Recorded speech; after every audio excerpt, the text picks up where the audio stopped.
Mengejutkan kesaksian putra Kolonel Katamso. Ternyata ex-ajudan ikut menculik ayahnya.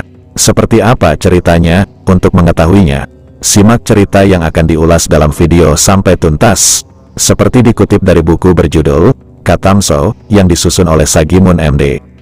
Diceritakan pada tanggal 1 Oktober tahun 1965.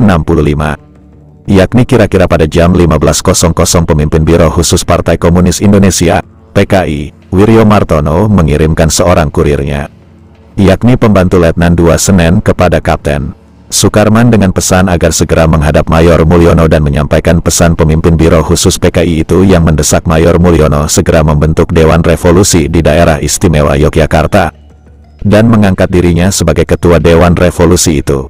Dalam pesannya, Wiryo Martono juga memerintahkan agar Mayor Mulyono segera menyingkirkan Danrem 072 Pamungkas Yogyakarta, Kolonel Katamso. Maka, kata Sagimun MD dalam bukunya, pada tanggal 1 Oktober tahun 1965, kira-kira jam 17.00 sore hari, sepasukan dari Batalion L pimpinan Mayor Wisnuraji yang telah dibina oleh PKI bergerak ke rumah Kolonel Katamso.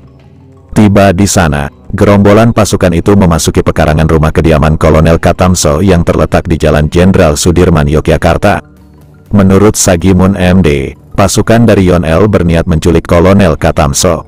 Pasukan gerombolan penculik ini dipimpin oleh pembantu Letnan I, Peltu Sumardi, perwira intelijen Batalion L sendiri. Pada waktu itu Kolonel Katamso baru saja tiba dari Magelang. Jadi, pada waktu itu, menurut Sagimun MD, Kolonel Katamso tidak berpakaian dinas militer. Pada waktu diculik itu Kolonel Katamso sedang menerima tamu di rumah kediamannya. Tamu yang datang ke rumah Kolonel Katamso adalah Komandan Batalion C Klaten Mayor Sutomo dan perwira penrem Kapten Rahmat yang sedang tugas piket garnisun. Pasukan atau gerombolan penculik yang bersenjata lengkap itu memerintahkan agar Kolonel Katamso ikut dengan mereka. Jadi yang menculik Kolonel Katamso adalah anak buahnya sendiri yang telah berkhianat tidak saja kepada komandan atau atasannya, akan tetapi juga telah berkhianat kepada bangsa dan kepada negara, tulis Sagimun MD dalam buku yang disusunnya.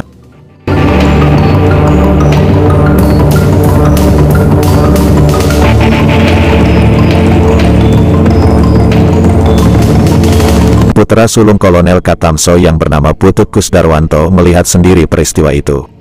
Dalam kesaksiannya, ketika pasukan penculik datang, ia tak menaruh curiga karena tidak mengetahui situasi yang sebenarnya. Hal ini terutama sekali karena Putut Kusdarwanto yang pada waktu itu sudah berusia lebih 19 tahun melihat salah seorang anggota gerombolan penculik itu yang dikenalnya betul. Menurut kesaksian putra sulung Kolonel Katamso, orang itu tidak lain adalah Sersan Mayor Sukendar. Sersan Mayor Sukendar dikenal betul oleh Putut Kusdarwanto dan seisi rumah Kolonel Katamso. Karena Sukendar adalah bekas pengawal atau ajudan Kolonel Katamso, Sersan Mayor Sukendar adalah anak buah Kolonel Katamso yang dekat sekali dengan Danrem 072 Pamungkas dan juga dengan keluarga sang kolonel. Sersan Mayor Sukendar telah ikut Kolonel Katamso sejak dari Solo dan Sukendar ini sudah seringkali dibawa kemana-mana oleh Kolonel Katamso. Jadi Sukendar boleh dikatakan anak buah Kolonel Katamso yang paling dekat dan paling dikenal oleh beliau dan keluarga beliau.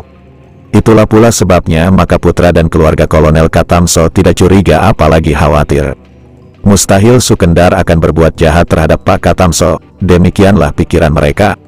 Memang seharusnya demikian, karena Sukendar adalah anak buah yang paling dekat dan erat hubungannya dengan Kolonel Katamso sekeluarga, tutur Sagimun MD dalam bukunya.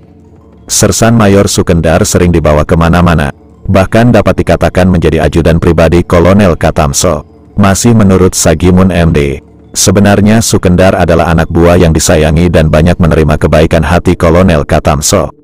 Menurut logika dan menurut pikiran yang sehat tidak mungkin Sersan Mayor Sukendar mempunyai niat yang jahat terhadap Kolonel Katamso yang terkenal sebagai seorang yang baik hati dan begitu dekat dengan Bintara itu. Akan tetapi kenyataannya lain sekali, karena Sersan Mayor Sukendar ternyata sudah terkena racun berbisa ideologi komunisme yang tidak mengenal Tuhan itu.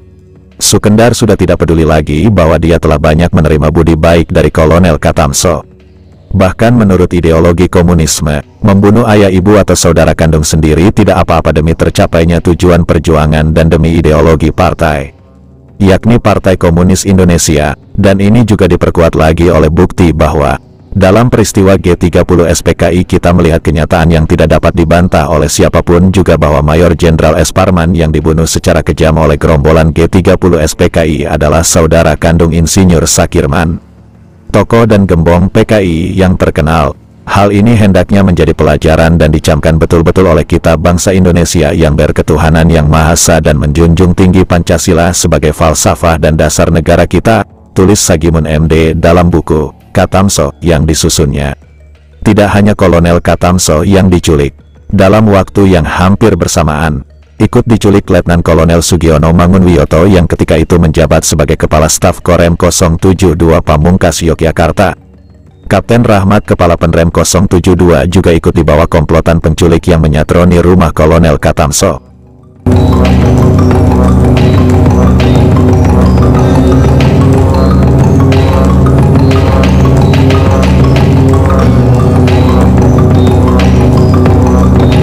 Letnan Kolonel Sugiono diculik gerombolan G30 SPKI di markas Korem 072 Pamungkas. Ketika itu Letkol Sugiono baru saja kembali ke kota Yogyakarta. Tanpa kembali dulu ke rumahnya, Letkol Sugiono langsung menuju ke markas Korem 072 Pamungkas. Maksudnya untuk mengadakan pembahasan tentang keadaan di markas Korem 072 Pamungkas. Tanpa diduga sama sekali oleh Letkol Sugiono ketika sedang ada di markas Korem, ia didatangi gerombolan penculik yang dipimpin Peltu Sumardi yang tak lain adalah anak buahnya. Letkol Sugiono langsung ditodong dengan senjata oleh Peltu Sumardi. Lalu dengan kekerasan Letkol Sugiono dibawa dengan kendaraan jeep ke asrama Batalion L di daerah Kentungan. Menurut Sagimun MD dalam bukunya, penculikan ini atas perintah Komandan Batalion L, Mayor Wisnu Raji.